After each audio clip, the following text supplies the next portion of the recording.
Hi friends, imagine చేసుకోండి, హిమాలయాస్లో ట్రెక్కింగ్కి వెళ్ళారు. Snow mountains, pure air and silence. But suddenly ఒక లేక్లో hundreds of skeletons floating, visible under clear water. Shocking కదా? ఇది మూవీ సీన్ కాదు, ఇండియాలో real place. Roopkund lake, also called a skeleton lake. Roopkund lake ఉత్తరాఖండ్లో 16,500 ఫీట్ హైట్లో ఉంటుంది.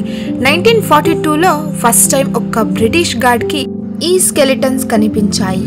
ఆ టైంలో వరల్డ్ వార్ నడుస్తుంది కాబట్టి బ్రిటిష్ అఫీషియల్స్ థాట్ ఇవి సోల్జర్ స్కెలిటన్స్ అని.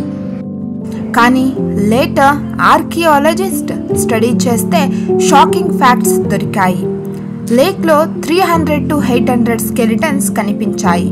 చాలా స్కల్స్లో బ్లంట్ ఫోర్స్ ఇంజురీస్ ఉన్నాయి. అసలు ఒక్క సడన్ డిజాస్టర్లో ఇవన్నీ డెత్స్ అనిపిస్తాయా అనే క్వశ్చన్ మార్క్ వచ్చింది.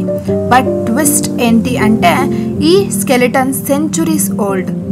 రీసెర్చ్ చెప్తుంది 1200 AD నుండి 1800 AD వరకు ఉన్న అన్ని స్కెలిటన్స్ ఉన్నాయని. బట్ లోకల్ విలేజెస్ చెప్తారు గాడెస్ నందాదేవి టెంపుల్ పిల్గ్రిమాగే చేస్తున్నారు అని. కానీ గాడెస్ కర్స్ వల్ల హెవీ ఐస్ స్టోన్స్ పడ్డాయి అని పిల్గ్రిమ్ స్పాట్లో చనిపోయారు అని బిలీవ్ చేస్తారు. వాళ్ళని డివైన్ పనిష్మెంట్ అని కన్సిడర్ చేస్తారు. సైంటిస్ట్కి కూడా రీసెర్చ్ చేశారు, బట్ వాళ్ళకేమీ ఫ్యాక్ట్స్ దొరకలేదు. అంటే DNA టెస్ట్లో షాకింగ్ రిజల్ట్స్ వచ్చాయి. కొంతమంది స్కెలిటన్స్ ఇండియన్స్, కొంతమంది స్కెలిటన్స్వి మెడిటరేనియన్ ఒరిజిన్ నుంచి వచ్చారు అని చెప్తారు. ఇంకో థియరీ వచ్చి వాళ్ళకి ఎపిడమిక్ డిసీజ్ వచ్చింది అని. మోస్ట్ షాకింగ్ థియరీ ఏంటి అంటే sudden giant హాలిస్ట్రోమ్.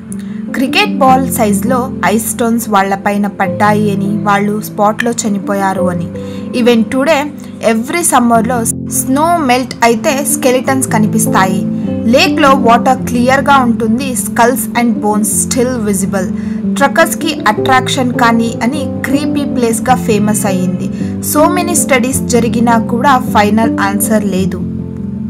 So friends, Roopkund skeleton lake కర్సా లేదా న్యాచురల్ డిజాస్టరా, లేక మనకి ఇంకా తెలియని ఒక యాన్షియంట్ వార్ సీక్రెటా?